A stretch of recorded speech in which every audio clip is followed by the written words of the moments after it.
Following the public outcry over the gruesome killing of hunters traveling back to the north in Edo State, Governor Monday Okpebholo has suspended the commander of the Edo State Security Corps, CP Friday Ibadin, retired, alongside all illegal vigilante groups operating in the state. The decision was announced in a statement issued by the Secretary to the state government, Omar Ikko Esquire, who confirmed that 14 suspects have been arrested so far in connection with the killings.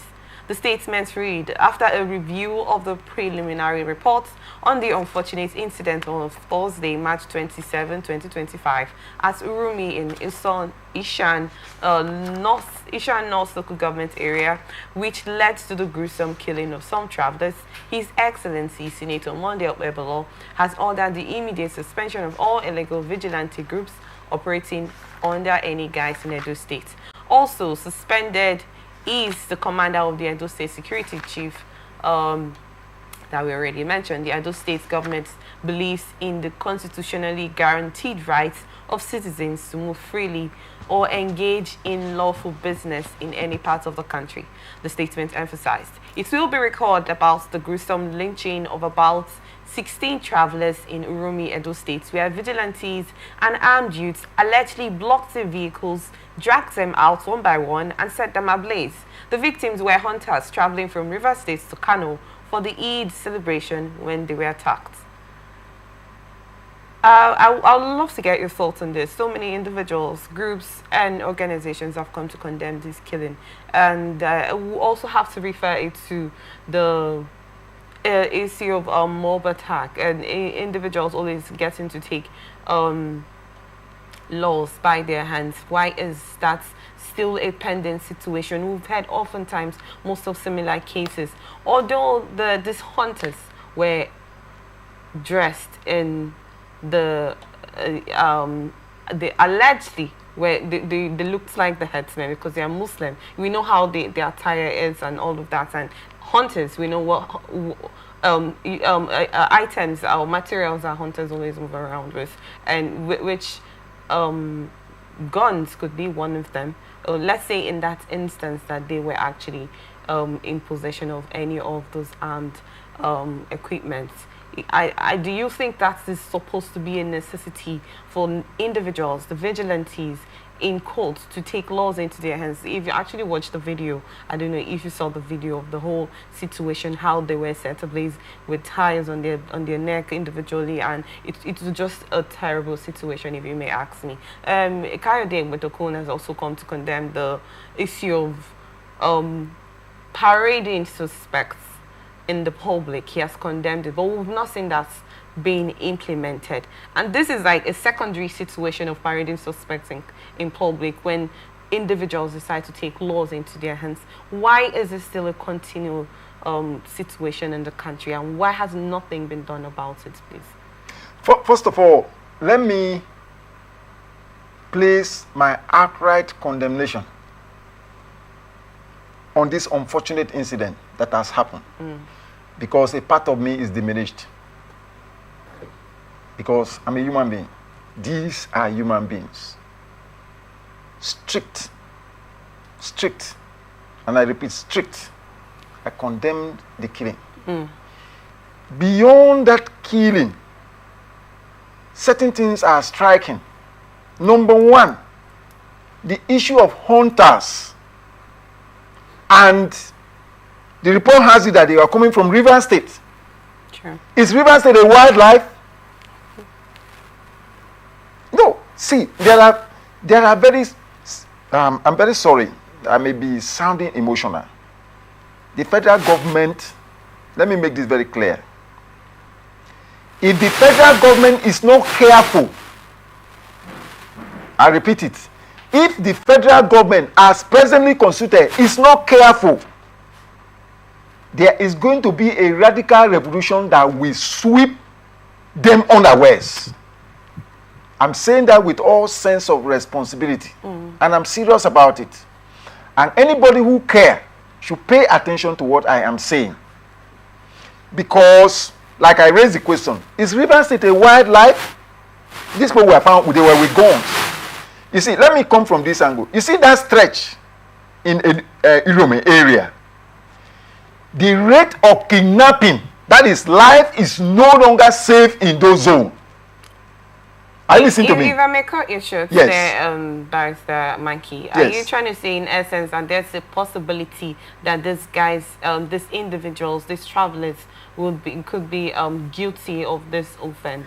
See, let me say this to you. The genesis of this whole thing is failure of law. Whenever law fails, when the rule of law, when you hear of the concept of rule of law, when the concept of rule of law fails, because we are not in democracy, we are in what I may call civilian regime. We don't have a democracy here because rule of law has failed. We have it dancing around us in a very bare face. We are seeing all what is going on from the president to the judiciary to the legislature. What Okpebholo and co are there jumping up and down like fresh plant at the bank of fresh water doing in the name of making law and all whatnot, insulting the sensibilities of Nigerians. Nigerians are gradually taking the laws into their hands. This very area in Edo State we are here talking about has been on the highlight. That is kidnappers. Let me say this to you. The genesis of this whole thing that is causing this crisis, they may not be careful to pay attention to the genesis, but I'm interested in that, is allowing foreign headers who are not Nigerians at all to come freely. Bala Mohammed of Bauchi State is a sitting governor. If he were from any other part of this country, that man would be in prison. He openly, the videos are there, calling on foreign herdsmen from all over, from Futajaron, to come to Nigeria, that God gave them Nigeria as their headquarters. The videos are there. And he is untouchable. And so we find a situation wherein foreign headers, I've stated this, is a theory which I stand by. Two things that brought this very present government, that imposed this very present government on us. Of course, you had last week, when Peter Obi in the circumstance mentioned how the Jewish is a beneficiary of the judiciary. Do you understand? Now, what deceived Nigerians in 2023 was that Nigerians listened to Peter Obi. Peter Obi believed honestly that Nigerian judiciary is what it used to be, not knowing that things have become irreparably bad as it is, and he confessed to it. We have a situation wherein these foreign headers are coming, even the Air Force, Navy, and Army. They are under command, effective command of the Commander-in-Chief of the Armed Forces, that you must not touch these people. So you hear Army saying that the headers and their families, they are surrendering. In our land, these people will come and wipe out communities, and Army, Air Force, Navy are rehabilitating them and turning them to become Nigerians. Meanwhile, the original owners of the land are in IDP camp.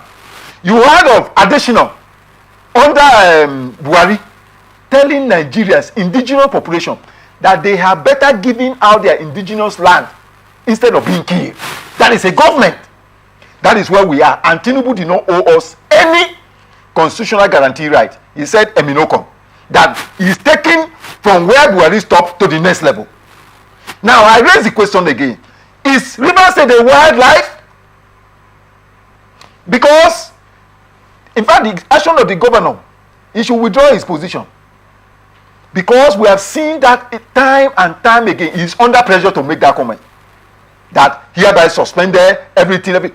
Now, if you listen to his statement carefully, you will know that the issue of this, vigilante, is now widespread. Because the security agents have failed. Let me give you a practical example. In Rivers State here, you heard of the classical case of Jackson that just happened at the Supreme Court. The federal government under Tinubu is now trying to use the captured judiciary, and Nigeria should pay attention to it. They are now trying to use the captured judiciary to overturn the law, because there is a high court case in the western region in 1966 by Honorable Justice Adewale that ruled against open grazing in this country. If you go to the street now, you see cat dungs everywhere. In this state, there is an extant law against open grazing, but nobody is enforcing it. These people are moving with audacious impunity. In Rivers State, I told you some time ago, in Uromi here, herders butchered a husband and kidnapped the wife, and they were using phone to negotiate ransom. Did you hear what happened last week in Abuja?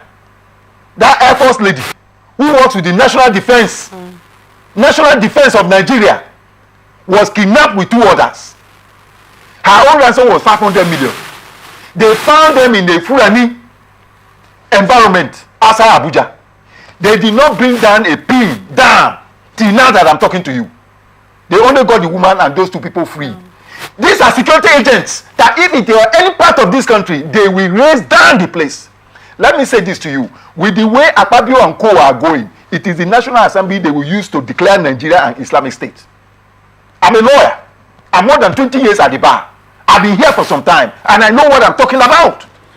All over in this state, in Rivers State here, go to Eche here. I'm a real estate consultant. I have, by my training and upbringing, I can tell you if this were a land, I can look at the topography of this land and tell you that it will be fit for agricultural purpose. I've asked the people at Eche here, Abara and the rest of them, why are you people not using your land for agriculture? You people used to be the full basket of Rivers State. What's going on?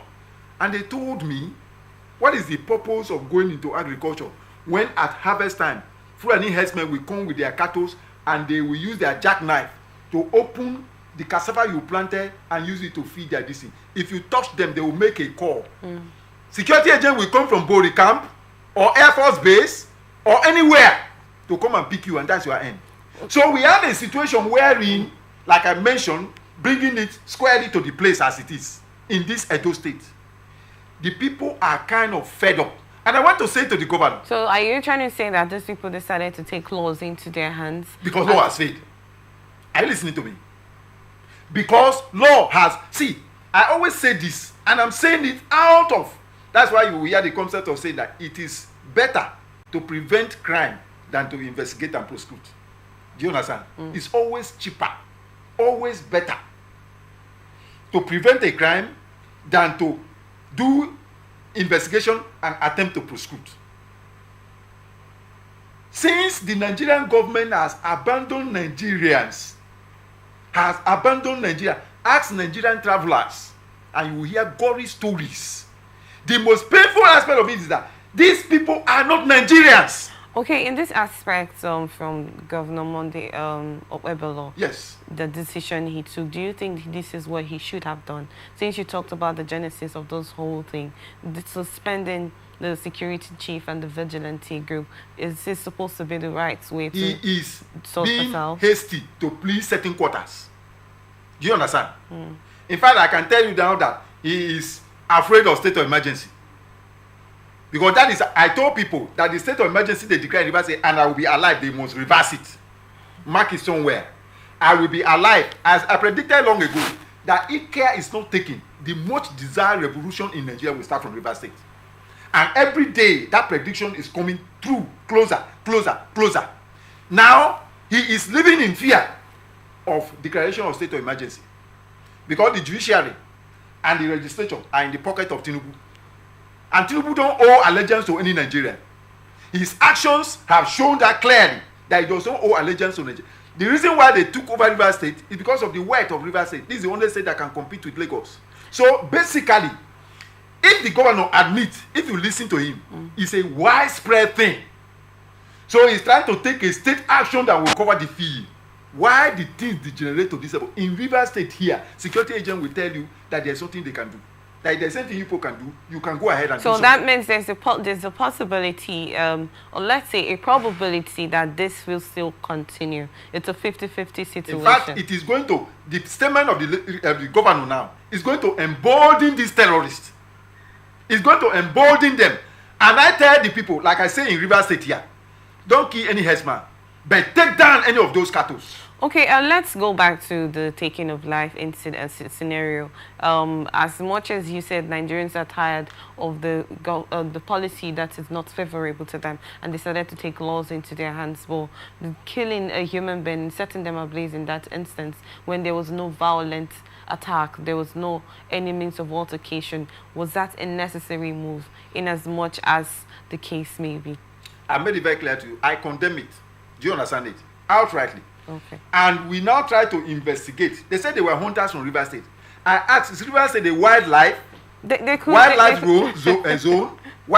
zone where people hunters come to hunt? What were they doing in River State? And these people were carrying guns. I'm sure that is the number one thing. There are other travelers using that road. I don't think anything of this sort happened there. They are carrying guns. What are you telling me? See, until we are serious, and any man that feels that his life is unsecured, he can do anything to survive. Thank you so much. And it's very unfortunate that things are getting to this. And this is a call to the president. I have said it and I maintain that the day Nigerians are ready, you see the herdsmen, we will send them back into where they belong. Thank you. Because the security agents have been compromised, the judiciary have been compromised. We saw that very even a blind person can tell you that the symbolic blindfolded woman has not only been knocked down but openly raped. And justice is dead in Nigeria. And what we are going to see as a result is people taking laws into their hands. Thank you so much for that.